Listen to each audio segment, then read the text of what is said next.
All right. How's everybody doing out there in travel land? This is Lee coming at you live from Branson. Just wanted to do some notes on the Grand Palace and kind of talk a little bit about what's actually transpiring over there. From what I can see and what I know, the last 10 years, Grand Palace has really had a tough way to go. I think the real last legitimate show that was in there was kind of the Idols. Who came through, and it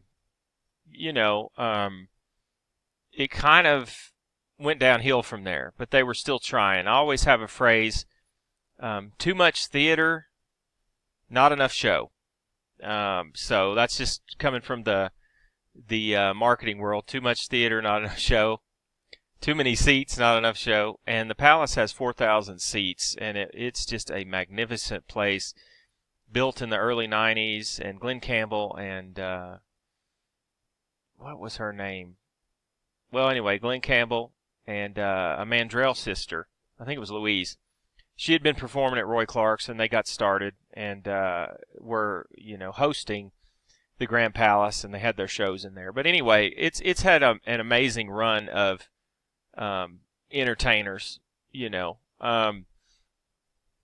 So anyway, the Grand Palace sold a few years ago to private ownership, and they're not really just sitting on it. They're developing it, but it's just a really, really slow kind of process, I wish things would kind of pick up a little bit over there, and they would get going. As you can see by this photo, it's a very, very grand experience, and it's still beautiful today. That's what's crazy. I actually got to go see Kirby and Jeff Daniels in the Grand Palace. See, that's what the lobby looks like. I mean, hey, look at that piano. And a couple of years ago when I was managing a hotel here, they kind of had some water damage in that lobby. I don't know if the chandelier is even still there. They were initially going to remodel it and host Nelly, and I think Nelly got moved across town. But I mean, the place is just magnificent. It's like a southern plantation mansion or something like that was kind of the theme that it was built on back in the early 90s. And it's just a fantastic place. So anyway, just a quick video to kind of talk a little bit about what's going on at the Grand Palace.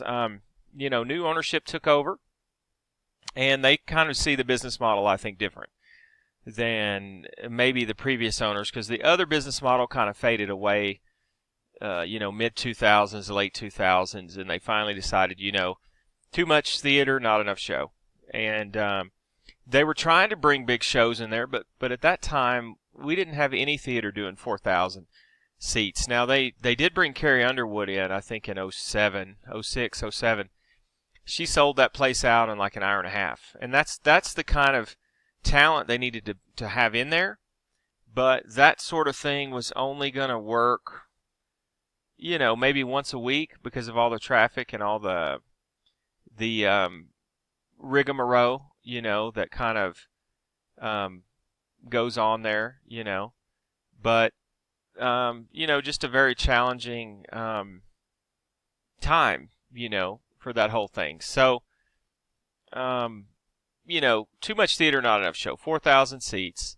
And so, new ownership, they've got to develop a new business model. They got to say, hey, this is where we're going to put our money, and this is what we think is going to be popular here in town. I've heard stuff like a haunted mansion. I've heard they were going to knock it down. I've heard we love the land, so they put a golf course on the back end. But, the bottom line is it's been closed for a while, so every time it closes, they've got to re-renovate the place because it is so large. I can't even remember what the square footage is, but you think about 4,000 seats, and you've had Lori Morgan in there, Neil McCoy, Bill Cosby.